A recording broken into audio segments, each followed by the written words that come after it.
So yeah, the Oklahoma City Memorial and definitely the museum was definitely, very moving and definitely very, very heartfelt. There was a point I think at the beginning where I was kind of like, hoping that there was an exit because it felt a little too much for me. Just it's definitely, was a traumatizing experience for a lot of people.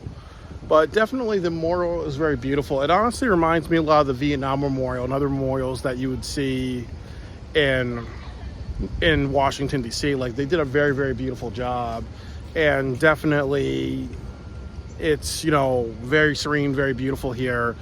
And one of my goals is that if I don't fall asleep, because I know like I have an issue with that, health issues, that I can definitely come back here and photograph this and film this at nighttime. It would definitely be very beautiful. Yeah, overall, like I really think that when I think of the memorial and how people responded, it's really a sign of perseverance. And like I've said about Timothy McVeigh, he was mad with the government. He responded with vengeance because of Waco, Texas. And then people just, the responders in the museum and educate the next generation was how people responded. So you ultimately have the choice of responding to things you disagree with or things that hurt you, with vengeance or with making the world a better place, really, And I also will say that with the museum, I totally recommend anybody to go here. It's definitely very important. It's very moving. And it's just also a reminder that, especially for a lot of young people especially for a lot of people like me who lived in the 90s, there is this stereotype that a lot of people in my generation, born in the late 80s, have, that the 90s was this very beautiful time. It was Pokemon cards, it was Hey Arnold, it was Nick at Night, it was Nicktoons, it was Comedy Central. Like a lot of young people lived through the 90s look at it as this really, awesome time. Like, if you gave us a time machine, we would want to go back to the 90s because the 90s was awesome. But a lot of people do forget that the 90s, just like any other era, was definitely a very turbulent time. There was domestic terrorism, there was genocides around the world, there was a lot of just really bad things going on, really. Obviously every decade has its problems, but definitely these are all reminders that, good and bad times come and go, and the important thing is how we respond to it,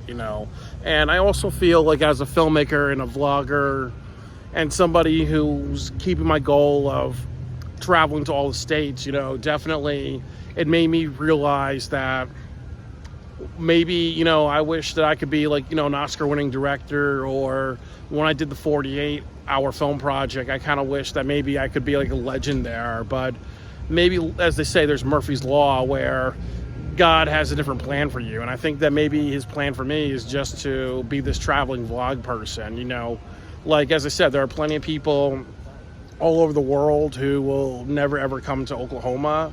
They don't desire to it. They don't have they don't have it in their psyche to do it. So, with me making this video and paying my respects, and then just saying, okay, I want to put it online so people all around the world who want to just be educated on this and pay the respects vicariously through my videos, but it gives me a purpose. It gives me a sense of, I can make the world a better place, just being like the person who travels on other people's behalf, really. But definitely this is a great pilgrimage.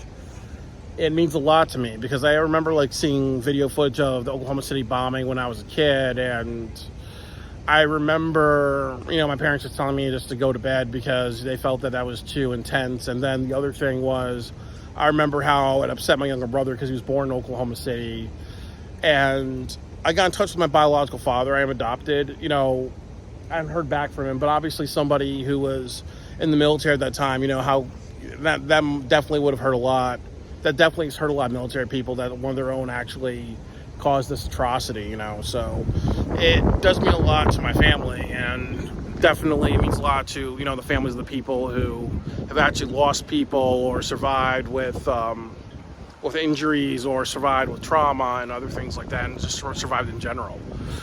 I really hope this, stays forever. This is a very important thing, never forget. And definitely it's really changed me. It's really said that, you know what, I appreciate that I have a purpose in life to make travel videos and educate people about this. And for the people who don't desire to travel, you know, at least you can watch these videos and get an education and get a tone for how these things feel when you're with me. But also, if you desire to pay your respects, you know, I hope this video inspires you to come down here. I really feel like I got into life purpose, and I'm also very lucky because obviously I've told a story where I was almost murdered by the police years and years ago, and that's giving me trauma and PTSD and anger and sadness and depression. But I can only imagine, you know, I would have that than actually be a part of this atrocity, you know. So definitely for people who've gone through some hard things in your life, you know, you don't have it as bad as, you know, people who've actually survived this or lost their life to this. And as like one of the signs we're saying there, you know, grandparents became parents, you know, people, aunts and uncles became parents, people inherited a lot of responsibility because of what happened. So, you know, it's definitely, you know, just really eye-opening that sometimes, you know, life gives us hard hands really, but we don't realize how other people do suffer, or sometimes how, you know, somebody can have everything and then they can suffer so greatly, you know, the following day really. So, you know, I'm just lucky with the life that I have really. And I think that memorials like this should also remind you that, you know, life is definitely precious. And then also, as I've said, you know, there are things that make us angry. We can have disagreements with our government. We can have disagreements with how things are done by our government. But, you know, if you really want to think an atrocity or annihilating people is the right thing, you know, just look behind me and here's a reminder. And I've said something very similar to that when I was at the National Holocaust Memorial, you know.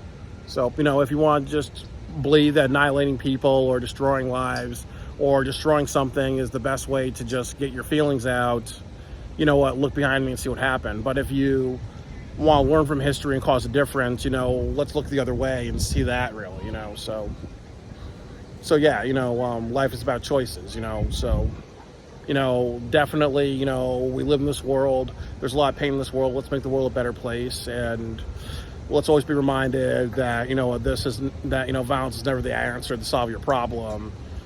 And, you know, what would have happened if Timothy McVeigh said, you know what, the Waco tragedy upsets me. Maybe I can work hard to make a memorial instead of just doing what he did, really, you know. So there's a lot of talking points to this, but definitely, you know, this is a very powerful memorial. It changed me. It helped me realize that I have a life purpose. It helped me be appreciative for what I have. And I'm happy that it gave me some respect and closure, because I know this really hurt me and hurt a lot of family members and also hurt a lot of people in general. So that's all I have to say about this, and I'm happy to be here and pay my respects.